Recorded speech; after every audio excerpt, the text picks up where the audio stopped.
ওনার নিচে যদি তারা সিঁড়ির নিচে হেলমেট লাগে দাঁড়াবেন প্লিজ, নতুবা ওনার ব্যালেন্স ঠিক থাকে না, উপর থেকে কোন সময় কোনটা জিনিস ফেলে দিবেন মাথার উপরে ফেটে যাবে।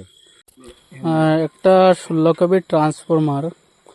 তো এখানে এসে দেখলাম যে এই 16 কেবি ট্রান্সফরমারের যে স্টারগুলো আছে মানে একদম খারাপ হয়ে গেল। আর এখন আপাতত আমরা কেবলটা বার্নিং করে দিচ্ছি, তো এটা কালকে চেঞ্জ হবে। আর এদিকে নিউট্রালের অবস্থা খুব খারাপ, তো এখানে থিম্বুলিং করে নিউট্রালটা দিয়ে দিলাম।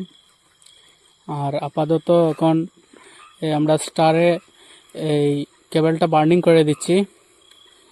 এটাতে পুরো স্টারটা চেঞ্জ করতে হবে, তো এটা কালকে চেঞ্জ করব। এটা 16 কেবির একটা ট্রান্সফরমার। তো এদিকে আমরা সবাই আসলাম। ইনি হচ্ছেন লাইনম্যান, সেকেন্ড লাইনম্যান, যদিও সিনিয়র না, লাইনম্যান।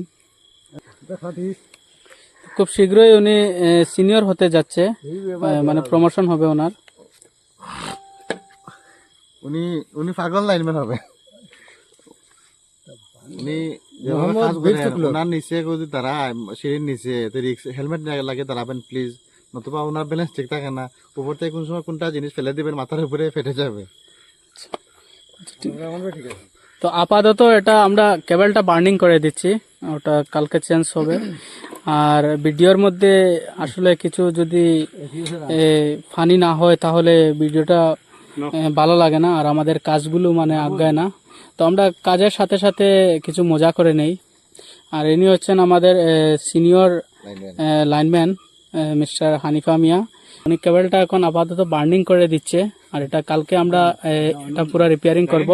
তো এই পর্যন্ত ভিডিওটা যদি ভালো লাগে তাহলে পেজটি ফলো করে আমাদের সাথে থাকবেন। আর আমি কন্টিনিউয়াসলি এই ধরনের ভিডিও আপলোড করি, তো সবাই সাথে থাকবেন।